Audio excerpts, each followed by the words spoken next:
Hello दोस्तों, कैसे हैं? उम्मीद है, आशा है कि बिल्कुल आप लोग ठीक ठाक होंगे, मस्त होंगे, स्वस्थ होंगे और फिट होंगे। अच्छा, नव वर्ष की जो है ना शुभकामनाएं आप सबको। और इस नव वर्ष पे आपको 2024 का जो है, अब वो जो क्लासेस आपकी पड़ेगी, जो आएगा आपका यूट्यूब पे जो वीडियोज आएगी, वो 7, 14, 21 और 28 जो महीने का है ना, 4 वीडियो पड़ेगा। जैसे संडे, कल संडे है, कल आपको 4:30 से लेके और आपको 6, 6:30 तक वीडियो पड़ जाएगा। 4 और 6:30 का टाइम होगा। तो ये रहेगा आपका, जो एक लॉन्ग वीडियोज होगी और एक शॉर्ट वीडियो होगा। और आपको तो पता ही है कि हिस्ट्री की क्लासेस अब ले रहे हैं, चल रहा है आपको। तो चलिए, अब इसमें आधुनिक भारत के इतिहास जो बोला जाए, मॉडर्न इंडिया, उसमें अब ईस्ट इंडिया कंपनी आज का टॉपिक है।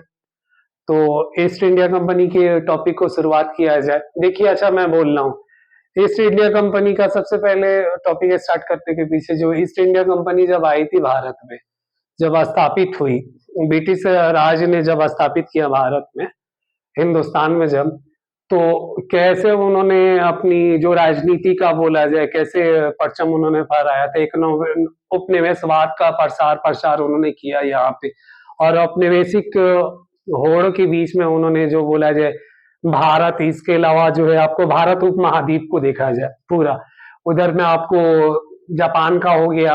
जापान में भी जो है ईस्ट इंडिया कंपनी ने अपनी आधिपत्य किया था।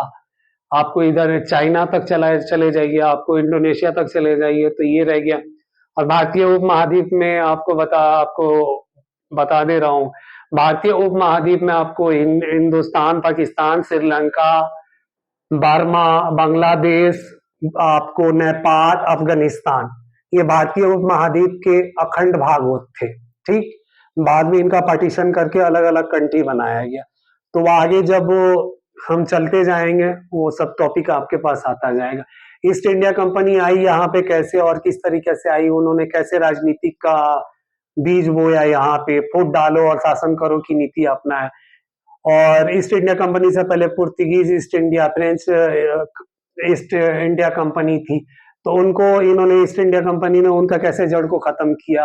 और फिर जो बोला जाए आपको, मुगल साम्राज्य के दरबार में अपने राजदूतों को भेज के उपहार के तौर पे देना, और फिर उनसे मित्रता करके। और एक देखिए, राजनीतिक जो है ना, पॉलिटिक्स है, वो बहुत शुरू से चला आ रहा है, ये कोई नया नहीं है। मगर उस टाइम की जो राजनीति थी, वो आज की राजनीति से कहीं ज्यादा स्ट्रॉन्ग राजनीति थी उस टाइम की। स्ट्रॉन्ग जो बोला जाए पॉलिटिक्स था। और ब्रिटिश एम्पायर की जो पॉलिसी और पॉलिटिक्स, तो आप लोग अछूते नहीं होंगे बहुत। आप लोगों को पता ही होगा। इवन जो आपको ऑस्ट्रेलिया से लेके और उत्तरी अमेरिका तक उनकी जो है उपनिवेशवाद फैला हुआ था। और उसी का अब उधर में आपको, ये जब 16 से ईस्वी में ईस्ट इंडिया कंपनी की जब भारत में स्थापना हुई थी, और रिसेंटली उसके बाद ही आपको जो, जब इंडिया में जो मूवमेंट चालू हुआ, उससे पहले जो है आपको अमेरिकन क्रांति हुई थी। तो वो अगला टॉपिक जैसे जैसे आएगा वो सब आपको। मगर आज मॉडर्न इंडिया का हम बात कर रहे हैं, वर्ल्ड हिस्ट्री में जो आपको ग्लोबल कैरियर है, उस पे जो है कल आप लोगों को अमेरिकन का वो पड़ जाएगा, यूरोपीय राज प्रणाली पड़ जाएगा। और नेक्स्ट वीक में आप लोगों को जो है अमेरिकन क्रांति पड़ेगा। मगर आज इस टॉपिक पे हम आते हैं। आपको मैं बता दूं, ईस्ट इंडिया कंपनी, देखिए ईस्ट इंडिया कंपनी में जो है ना, सबसे पहले हमें 1600 ईस्वी का जो है ना आधिपत्य, जो ईस्ट इंडिया कंपनी यहाँ पे स्थापित की थी, उसके बारे में जानेंगे। उनका मूल तत्व क्या था, उसके बारे में हम बात करेंगे। महारानी एलिजाबेथ से जो है ईस्ट इंडिया कंपनी के तरह अधिकार को लेके, वहां से राजपत्र को लेके भारत में आके अपने व्यापार को बढ़ावा और कंपनी को स्थापित करने के लिए जो राजपत्र लेके आए थे, उनके बारे में बात किया जाएगी। ईस्ट इंडीज की प्रारंभिक यात्रा, जो शुरू की यात्रा हुई थी, वो कैसे कैसे वहां से उन्होंने कंपनियों से धन इकट्ठा करके और ब्रिटिश नाविकों को भारत में आगमन हुआ, तो वो सब सारा टॉपिक रहेगा आपका। और फिर उसके बाद रहेगा ईस्ट इंडिया कंपनी का अधिपत्य भारत में जब हुआ था, तो उसके बारे में बताएंगे। गुलामी का, ईस्ट इंडिया कंपनी जब यहाँ स्थापित हो गई थी, और उसके बाद से गुलामी का दौर जो भारत में चला था, वो आपका रहेगा, इसी में टॉपिक रहेगा आपको। 1621 से 1834 तक का। जापान में 1613 में ईस्ट इंडिया कंपनी वहां पर अधिपत्य किया था। तो उसके बारे में बात किया जाएगा। चलिए आज जो है अब आपको अपने टॉपिक की तरफ चलते हैं। ईस्ट इंडिया कंपनी EIC एक अंग्रेजी और बाद में ब्रिटिश संयुक्त स्टॉक कंपनी थी जिसकी स्थापना 1600 ईस्वी और 1874 में मतलब आपको बोल दूं 1600 ईस्वी में स्थापित हुई थी और 1874 में बंद कर दिया गया था। ठीक है, और बंद कर दिया गया था। उसके बाद इसका गठन हिंद महासागर क्षेत्र में व्यापार करने के लिए किया गया था। शुरुआत में व्यापार के लिए किया गया था ईस्ट इंडीज भारतीय उपमहाद्वीप और दक्षिणी पूर्वी एशिया के साथ, और बाद में पूर्वी एशिया के साथ। कंपनी ने भारतीय उपमहाद्वीप को बड़े हिस्से और दक्षिण पूर्व एशिया और हांगकांग के उपनिवेशिक हिस्सों पर कब्जा कर लिया और अपने चरम पर कंपनी विभिन्न मापों में दुनिया की सबसे बड़ी निगम थी। EIC के पास कंपनी विभिन्न मापों से दुनिया की सबसे बड़ी कंपनी के 3 प्रेसिडेंसी सेनाओं के रूप में अपनी सशक्त सेनाएं थी। मतलब कंपनी की सशक्त सेनाएं थी और इनके 30 प्रेसिडेंसी थे। ठीक, जिनकी कुल संख्या इनकी जो सेनाओं की कितनी थी, 2,60,000 सैनिक थे, जो उस समय ब्रिटिश सेना के आकार से दोगुना थे। ठीक, कंपनी के संचालन ने व्यापार के वैश्विक संतुलन पर गहरा प्रभाव डाला। रोमन काल में देखे जाने वाले पश्चिमी सराफा की पूर्व की और निकासी की प्रवृत्ति को भी देखने को मिलता है। ठीक, तो ये क्या है, ये ब्रिटिश ईस्ट इंडिया कंपनी तो यहाँ पे हिंद महासागर की तरफ आ गई और आने के बाद अपना प्रचार प्रसार मतलब अपने उपनिवेशवाद की नीति जो है ना वो चालू किया। मतलब पहले तो व्यापार की नीति से आई थी, बाद में उसने अपने को स्थापित करने लगे और धीरे धीरे उनकी पॉलिसी चेंज होती गई। ठीक ना, और लगभग अकेले ही मतलब इन्होंने लगभग अकेले क्या उलट दिया था सब कुछ। ठीक है, मूल रूप से गवर्नर एट कंपनी ऑफ जो बोला जाए आपको जो ये कंपनी जो थी आपको जैसे मसाले के व्यापार के लिए, और जो आपको उसमें इलायची हो गया, काली मिर्च हो गया, जाफरान हो गया, तो ये सब जो है ना इसके व्यापार के लिए आए थे, मगर उनकी मंशा जो है ना आगे चल के बदल गई थी।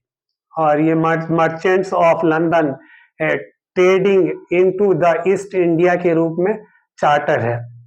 ठीक, और कंपनी 1700 के दशक के मध्य और 1800 के दशक की शुरुआत में दुनिया के आधे व्यापार के लिए जिम्मेदार हो गई थी।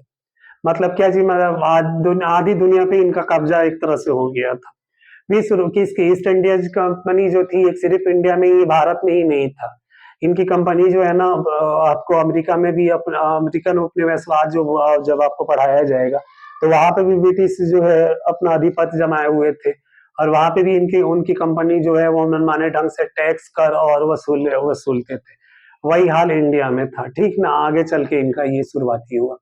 विशेष रूप से कपास, रेशम, नीले रंग, चीनी, नमक, मसाले, सोडा, चाय और अफीम सहित बुनियादी वस्तुओं में कंपनी ने भारत में ब्रिटिश साम्राज्य की वस्तुओं को भी शासन में शामिल किया था, शुरुआती दौर में किया था। ठीक है, अतः भारत के बड़े क्षेत्रों पर शासन करने लगे और सैन्य शक्ति का प्रयोग किया गया था।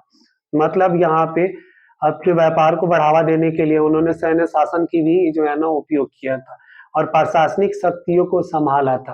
भारत में कंपनी का शासन प्रभावी रूप से 1797 के प्लासी की लड़ाई के बाद शुरू हुआ था और 1898 तक चला। 1897 के भारतीय विद्रोह के तहत ब्रिटिश क्राउन के नए ब्रिटिश राज के रूप में भारत का प्रत्यक्ष नियंत्रण प्राप्त हुआ था।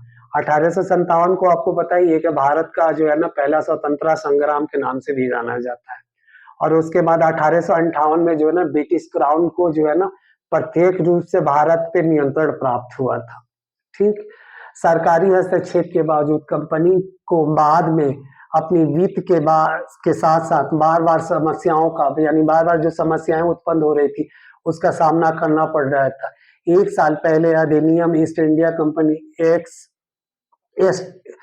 मतलब एक साल पहले जो ईस्ट इंडिया कंपनी थी वो स्टॉक डिवाइडेड रिडेप्शन एक्ट को शर्त के तहत 1874 को भंग कर दिया था। ठीक है, ये कब भंग किया था?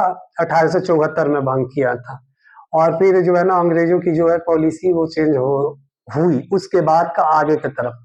देखिए पहले अब मूल के तरफ आ जाइए। आपको मैंने बोला ना कि मूल के तरफ आते हैं। मतलब सबसे पहले जेम्स जेम्स लेकेस्टर ने 1601 में ईस्ट इंडिया कंपनी की पहली यात्रा की कमान संभाली थी। ये कौन था? जेम्स लेकेस्टर कौन था? ब्रिटिश था। और 1601 में जो है ना वहां पे महारानी एलिजाबेथ से राजपत्र लेके वो भारत की यात्रा पे निकला था। ठीक है। औपनिवेशिक भारत मतलब भारत में कौन कौन से औपनिवेशिक थे और भारत को कौन कौन यूरोपीय जो है औपनिवेशिक के होड़ में और उन्होंने शामिल किया था। सबसे पहले डच आए थे 1605 से 1825 तक रहे। फिर डेनिश भारत आए 1620 से ये 1869 तक भारत में रहे। उसके बाद फ्रांसीसी है, ये रहे 1769 में आए और 1954 तक रहे। पुर्तगाली पुर्तगाली भारत, ठीक ना, हिंदुस्तान पर 1434 से 1833 तक ये पुर्तगाली रहे यहाँ पे। और पुर्तगाली को जो है ना ब्रिटिश फ्रांसीसी मिलके भगाया था फिर। ठीक। पुर्तगाली ईस्ट इंडिया कंपनी 1688 से 1633 तक अधिपत्य रही। ठीक ना। उसके बाद ब्रिटिश ईस्ट इंडिया कंपनी का सारा अधिपत्य जो है ना वो ब्रिटिश क्राउन के हाथ में चला गया था। ठीक है। ब्रिटिश भारत 1612 से 1947 तक। 1947 में भारत आजाद हुआ और दो डोमिनियन स्टेट का निर्माण किया गया था, इंडिया पाकिस्तान का। और ये माउंटबेटन की योजना थी जो है ना, इन्होंने वहां पे अपना चाल चल गए और दो हिंदुस्तान को विखंडन किया था। तो ये यहाँ पे रहा। ईस्ट इंडिया कंपनी 1612 से 1757 तक। भारत में कंपनी शासन कब तक रही? 1757 से 1858 तक। 1857 का जो विद्रोह हुआ था उसके बाद समाप्त कर दिया गया था। ब्रिटिश राज 1858 से 1947 तक। बर्मा में ब्रिटिश शासन काल कब से कब तक था? 1824 से 1948 तक था। ब्रिटिश भारत में रियासतें 1721 से 1949 तक रहा है। भारत का बंटवारा कब हुआ था? 1947 का हुआ था। 1947 में आपको पता ही है कि मैं बोल ही रहा हूँ आपको कि माउंटबेटन जो है भारत विभाजन की बात जब रखी थी, जीना ने जब बोला था कि जो है कि पाकिस्तान के नाम से एक अलग स्टेट का जब मांग किया था तब दो डोमिनियन स्टेट को किया गया था। उस टाइम में दोनों स्टेट के लिए एक ही गवर्नर को निर्धारित किया गया था। ठीक। 1700 मतलब ये था आपको 1757 से लेके आपको 1858 के पीरियड था। उसके बाद उससे पहले आप इधर देख लीजिए जो है आपको 1577 में फ्रांसिस ड्रेक सोने और चांदी की तलाश में दक्षिणी अमेरिका में स्पेनिश बस्तियों को लूटने के लिए इंग्लैंड से एक अभियान पर निकले और गोल्डन हिंद में नौकायन करते हुए उन्होंने इसे हासिल किया और फिर 1579 में प्रशांत महासागर को पार किया, जो उस समय केवल स्पेनिश और पुर्तगाली ही जानते थे। मतलब उस टाइम में जो है ना समुद्री मार्गों का जो खोज किया का पता था उन किन को था? स्पेनिश को था और पुर्तगाली को था। इसके अलावा तो ना तो डच को था, ना फ्रांसिस को था, ना ब्रिटिश को था। ठीक। अतः ईस्ट इंडीज के पहुंचे और मेलाकुस जिसे स्पाइस द्वीप समूह भी कहा जाता है और कहा जो है सुल्तान बाबुल्ला मतलब ये क्या है? ये ईस्ट इंडिया कंपनी कहाँ पहुंचे उस टाइम में आपको ये मुलुकास और स्पाइस द्वीप पहुंचे। और स्पाइस द्वीप का जो और मुलाकास का जो सुल्तान थे उनका नाम क्या था? बाबूलास था। और बाबूला से मिले वो। ठीक है। बाबूला से मिलने के बाद उन्होंने वहां से व्यापार क्या क्या चालू किया? लीलन, सोना और चांदी के बदले में लौंग और जायफल सहित विदेशी मसालों की एक बड़ी खेप प्राप्त की गई थी। मतलब उन्होंने सोना चांदी दिया और उसके बदले में जायफल, जो लौंग, मसाले जो आपको जो है गरम मसाले की जो होती है खेती जो होती थी वहां पे जो उपज होता था उसकी उन्होंने भारी मात्रा में खेप को प्राप्त किया और यूरोप में भेजा और उन्होंने 5000 गुना उससे लाभ प्राप्त किया था। आप याद रखिएगा। अंग्रेज को शुरू में उनके विशाल मूल्य का एहसास नहीं हुआ था और ड्रेक 1580 में इंग्लैंड लौट आए और नायक बन गए। मतलब ड्रेक क्या था? इंग्लैंड लौट गया। कब लौटा? 1580 में लौटा और वहां इंग्लैंड पहुंचने के बाद वो क्या है? नायक बन गया। ठीक है। और जल यात्रा से इंग्लैंड के खजाने में भारी मात्रा में धन जुटाया गया था और निवेशकों को लगभग 5000% का रिटर्न प्राप्त हुआ था। ठीक, मतलब जिन जिन लोगों ने इन्वेस्टमेंट किया था, जो है दिया था पैसा, उससे उन लोगों को लाभ 5000% मिला था। और 1588 में स्पेनिश आमेडा की हार के तुरंत बाद पकड़े गए स्पेनिश और पुर्तगाली जहाज और कारगी की अंग्रेजी यात्राओं को धन की तलाश में दुनिया भर में यात्रा करने पे सक्षम बना दिया था। देखिए वहां से इतना मतलब धन मिला कि उनको पूरी दुनिया की यात्रा करने के लिए कार जो है सक्षम बना दिया था। मतलब 5000% लाभ प्राप्त करना ये कम बात नहीं है। ठीक है, बहुत बड़ी बात हो जाती है। और उससे क्या है कि अब वो पूरे दुनिया की खोज में और अपने उपनिवेश को बढ़ाने के लिए और अपनी जो है व्यापार के लिए होड़ एक तरह से लगा दिया। किसने? ब्रिटिश शासन के जो उनके व्यापारी थे और जो उनके नाविक थे, जो खोजों के लिए निकल रहे थे और अपने ईस्ट इंडिया कंपनी के अधिपति जगह जगह स्थापित कर रहे थे ये लोग। ठीक, लंदन के व्यापारिकों ने हिंद महासागर में जाने की अनुमति के लिए महारानी एलिजाबेथ प्रथम के समक्ष एक याचिका प्रस्तुत की थी। इसके उद्देश्य सुदूर पूर्वी व्यापार पर स्पेनिश और पुर्तगाली अधिकारों को निर्णायक झटका देना था। ठीक, एलिजाबेथ ने उन्हें अनुमति तो दे दिया और 1591 में जेम्स लेस्टर बोनावेक्टर ने 2 अन्य जहाजों के साथ लेवेट कंपनी द्वारा वित्तीय पोषिए इंग्लैंड से केप ऑफ गुड होप के आसपास अरब सागर की ओर रवाना हुए, जो भारत तक पहुंचने वाला अंग्रेजी अभियान बन गया। देखिए केप ऑफ होप के रास्ते जो बोला जाए आसपास अरब सागर से होते हुए भारत पहुंचा और फिर अपना क्या है अपने व्यापार में लगन हो गए और अपने वेश्यों की तरफ अपनी बढ़ते चले गए, अपने वे साम्राज्य को स्थापित करने की तरफ। केप ऑफ कैमरीन के आसपास से मलय प्रायद्वीप तक नौकायन करने के बाद उन्होंने 1594 में इंग्लैंड से लौटने के बाद पहले वहां स्पेनिश और पुर्तगाली जहाजों का शिकार किया। देखिए केप ऑफ कैमरीन के आसपास मलय प्रायद्वीप का था इंडोनेशिया। ठीक ना, वहां पे इन्होंने जो है ना 1594 में क्या किया, इन्होंने जहाज को लूटा। किनके जहाज को लूटा? स्पेनिश और पुर्तगाली के जहाजों को शिकार बनाया, लूटा। वहां से इनको धन जो है ना, धन और मसाले की जो है ना बहुत मात्रा में इनको मिला। लूट की माल थी इनकी। ठीक, अंग्रेज व्यापार को बढ़ावा देने वाला सबसे बड़ा पुरस्कार 13 अगस्त 1592 में फ्लोस की लड़ाई पर सर वाल्टर रेले और अर्ल ऑफ कवरलैंड द्वारा एक बड़े पुर्तगाली कैरेकर मार्टिन डी रेस की जब्त की थी। जब उसने डार्टमाउथ में लाया गया तो वहां इंग्लैंड में अब तक देखा गया कि सबसे बड़ा जहाज था। वह गहने और मोती, सोने, चांदी, सिक्के एवं ग्रीस से लदे हुए पड़े हुए थे। ठीक, अब देखिए इन्होंने क्या है, इन्होंने कुछ नहीं चला इनका, तो इन्होंने क्या है कि अब स्पेनिश और पुर्तगीज के जो जहाज है उनको ही लूट लिया जाए और वहां से कपड़ा, टेपेसी, काली मिर्च और लौंग, काली इलायची, जायफल और बेजमीन और एक अत्याधुनिक सुगंधित बाल्सिक से भरे बक्से ले गए। मतलब बाल्सिक से भरे बक्से ले गए। ये बाल्सिक क्या था? इत्र और दवाओं के लिए इस्तेमाल किए जाने वाला राल था। ये लाल रंग कोचिनियल और आबूनस जहाज का रटर नाविक की पुस्तक भी उतना ही मूल्यवान था, जिसने चीन, भारत और जापान व्यापार मार्ग पर महत्वपूर्ण जानकारी दी थी। ठीक है, 1596 में 3 और अंग्रेजी जहाज पूर्व की ओर रवाना हुए, लेकिन सभी समुद्र में खो गए। मतलब वही समुद्र में खोना क्या, समुद्र में डूब गए, उनका कोई रास्ता वास्ता नहीं मिला।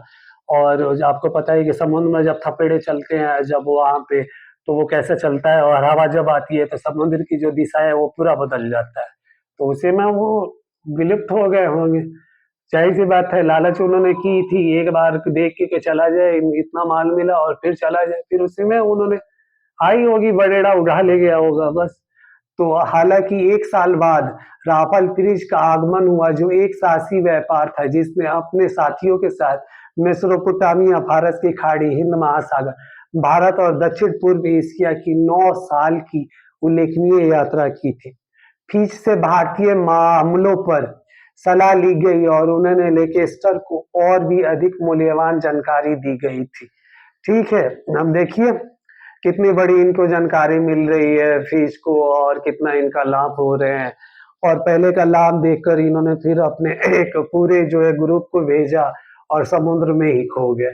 तो मगर फिर भी इन्होंने हार नहीं माना। पता है ना, ब्रिटिश साम्राज्य के टाइम में और ब्रिटिश लोगों को वो कभी हार मानने वाले थे नहीं, अपने साम्राज्य को विस्तार करते ही रहते थे। और जब उनको खदेड़ा गया यहाँ से भी या फिर अमेरिका उपनिवेशवाद से वहां से भगाया गया या फिर ऑस्ट्रेलिया से भी हटाया गया, तो उनका साम्राज्य जो है ना, उनका सूर्य कभी जो है सूर्योदय नहीं होता था, सूर्योदय होता सूर्यास्त नहीं होता था।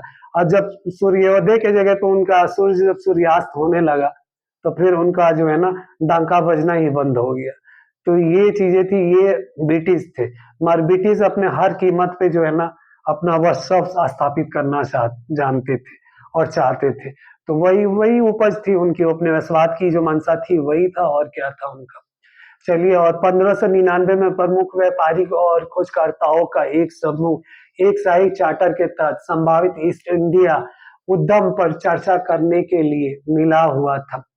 फीच और लेकेस्टर के अलावा समूह में लंदन के तत्कालीन लॉर्ड मेयर स्टीफन सोमे शामिल थे। थॉमस सीमेंट लंदन के एक शक्तिशाली राजनेता और प्रशासक जिन्होंने लेवेंथ कंपनी की स्थापना की थी। देखिए इन्होंने सीमंत क्या किया था, इन्होंने ये राजनीतिक भी थे और एक जो शासक जो मतलब एक पकड़ रखने वाली सरकार में वहां पे व्यक्ति थे।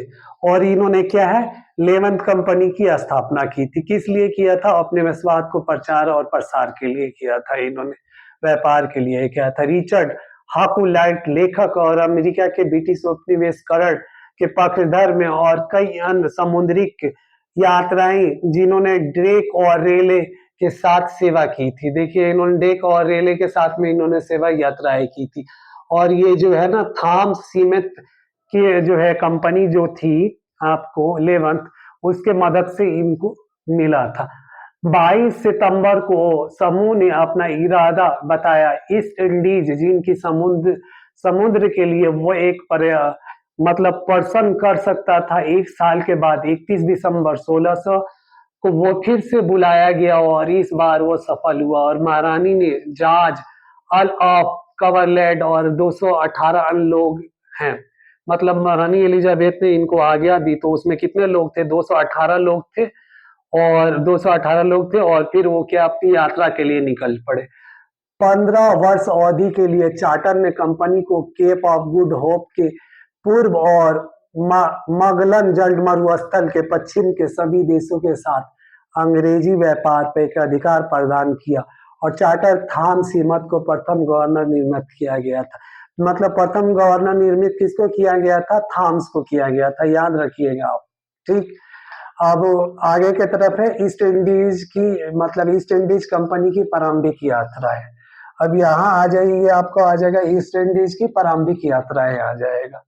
तो ये जो है ना आपका ये टॉपिक है। अभी इसमें है सर जेम्स लेक्स्टर ने 1601 में रेड ड्रैगन पर सवार होकर ईस्ट इंडिया कंपनी की पहली यात्रा की कमान संभाली थी।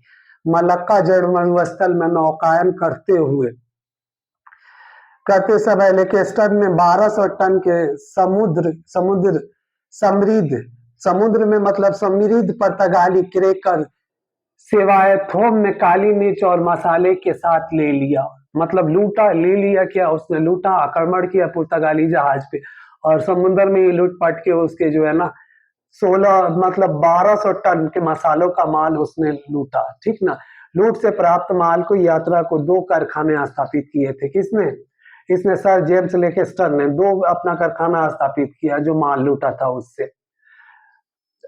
ठीक, स्थापित करने में मतलब अपने 2 कारखाना स्थापित करने में सक्षम रहा। एक जावा के बेंटम में और दूसरा जाने से पहले मोलुकायस साइप्रस द्वीप में। मतलब एक कहाँ पे स्थापित किया? ये इसमें बेंटम, मतलब बेंटम में, मतलब ये क्या किया? मलाया में। और दूसरा क्या किया? सुलूकास। सुलूकास को क्या बोला जाता है? साइप्रस द्वीप बोला जाता है, साइप्रस द्वीप, ठीक, साइप्रस द्वीप में। और एलिजाबेथ की मृत्यु के बारे में जानने के लिए वो 1603 ईस्वी में इंग्लैंड लौट गया, ठीक, इंग्लैंड लौट गया। सर जेम्स लेकेस्टर इंग्लैंड लौटा, किसका? एलिजाबेथ की मृत्यु की जानकारी प्राप्त करने के लिए, ठीक है।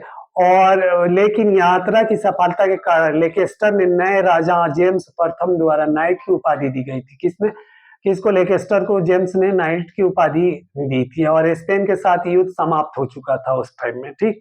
मार्च 1604 में सर हेनरी मिडल्टन ने कंपनी की दूसरी यात्रा की कमान संभाली और दूसरी यात्रा के दौरान कैप्टन जनरल विलियम्स किलिंग ने कैप्टन विलियम्स हॉकिंस के नेतृत्व में हेक्टर और कैप्टन डेविड मिडल्टन के नेतृत्व में कैसेंट के साथ 1607 में और 1610 तक रेड ड्रैगन पर तीसरी यात्रा का नेतृत्व किया था, ठीक है। इसने तीसरी यात्रा किया था, कब किया था इसने? 1607 से 1610 में किया था। और मार्च 1604 में सर हेनरी मिडल्टन ने कंपनी के दूसरी यात्रा की कमान संभाली थी और 14 मार्च 1608 को विलविच से रवाना हुआ। कहां से रवाना हुआ था? विलविच से रवाना हुआ था। देखिए मतलब इन्होंने क्या है, कितना मतलब 1608 से लेकर 1610 तक ही इसने जो यात्रा की जो कमान संभाली थी। फिर अब उसके बाद से जब ये पहुंचेगा भारत में, उसके बाद फिर जो है ईस्ट इंडिया कंपनी की स्थापना होगी और उथल पुथल का दौर चालू हो जाएगा।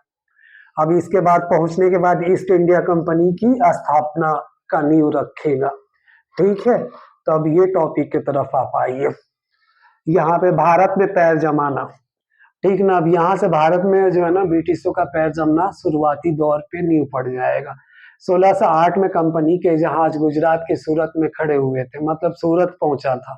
और कंपनी का पहला भारतीय कारखाना 1611 में बंगाल की खाड़ी के आंध्र तक, बंगाल की खाड़ी से लेके आंध्र प्रदेश तक, मतलब आंध्रा, आज का आंध्र प्रदेश बोला जाए, आंध्र प्रदेश पर मुस्लिपट्टनम कहाँ है आपको पता है? आंध्र प्रदेश में स्थापित किया था वहां पे।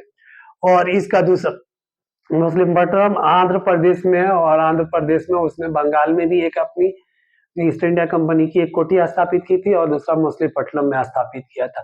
और इसका दूसरा कारखाना कहाँ पे स्थापित किया था? 1615 में सूरत में किया था। 3 जगह इसने किया था, स्थापित किया।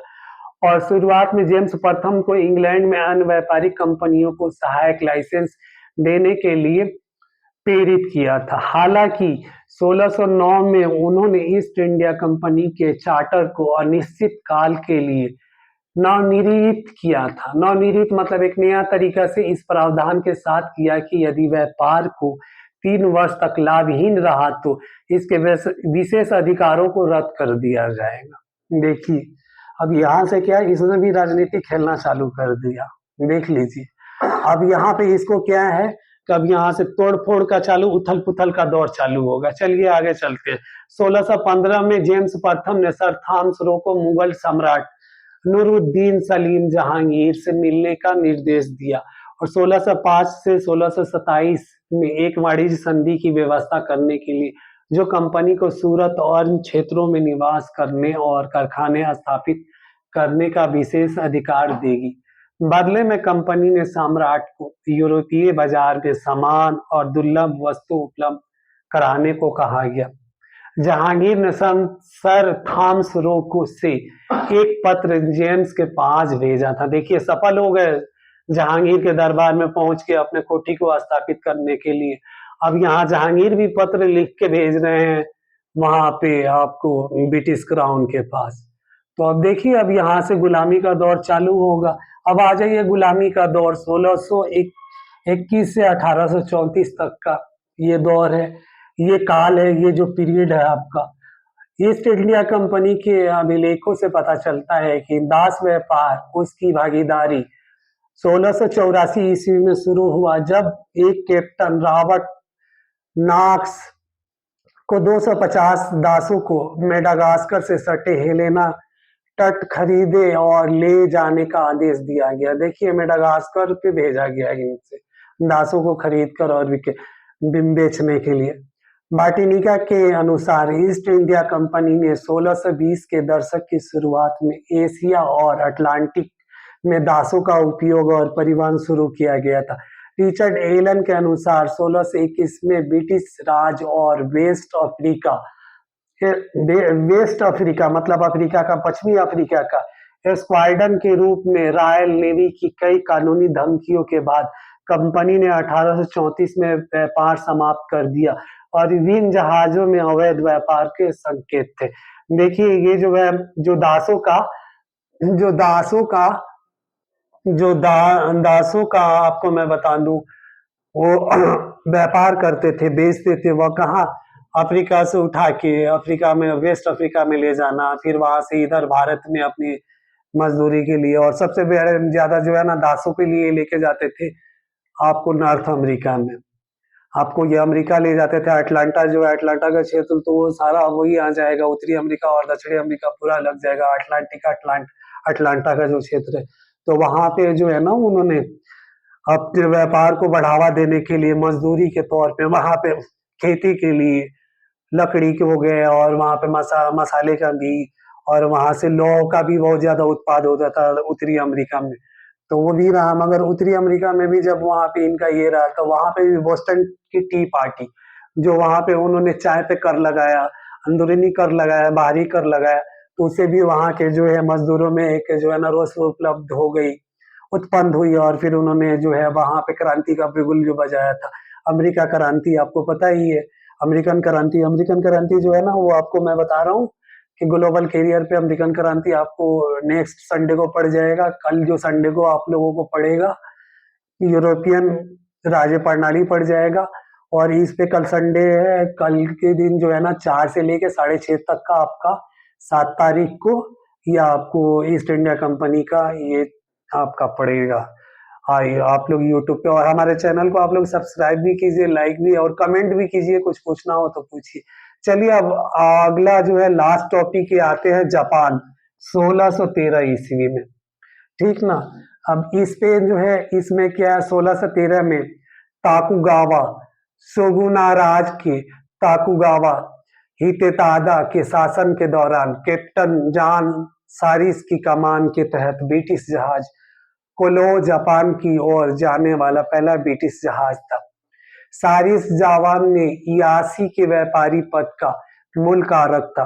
1600 में जापान पहुंचा और एक ब्रिटिश नाविक विलियम एडम्स की सहायता से वो जापानी द्वीप क्यूइस पर हिराडो में एक वाणिज्यिक घर स्थापित करने के लिए शासन से अनुमति प्राप्त करने में सफल रहा।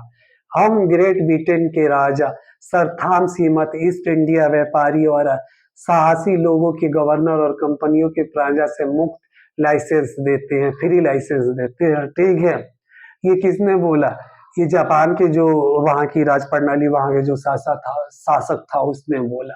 और ब्रिटिश को जो है ना लाइसेंस जो दिया वहां पे व्यापार करने के लिए, मुफ्त व्यापार लाइसेंस दिया, जो हमेशा के लिए हमारे जापान साम्राज्य के किसी भी बंदरगाह में अपनी दुकानों और माल के साथ बिना किसी बात को सुरक्षित रूप से आ जा सकते हैं, और सभी राष्ट्रों के साथ अपने ढंग से रहन सहन, खरीदना बेचना, विनिमय करना, अपनी इच्छा अनुसार वहां से आवागमन करना उनकी अपनी इच्छा होगी। ये कौन बोलता है? ये जापान के शासक बोलता है उस टाइम में। कब? 1613 में, ठीक है। चीन को निर्यात के लिए जापानी कच्चा रेशम मुक्त करने से असमर्थ, और 1616 के बाद से उनका व्यापारिक क्षेत्र हिराडो और नागासाकी तक कम हो गया, और कंपनी ने 1623 में अपना कारखाना बंद कर दिया, ठीक है। 1613 में ईस्ट इंडिया कंपनी को जापान से व्यापार का अधिकार प्राप्त था। 1613 में ईस्ट इंडिया कंपनी को जापान से भी अधिकार प्राप्त हो गया कि ईस्ट इंडिया कंपनी को स्थापित करने के लिए। तो ये आज का टॉपिक रहा। चलिए, थैंक्स, गॉड ब्लेस यू। एक बार आप लोग देख लीजिए।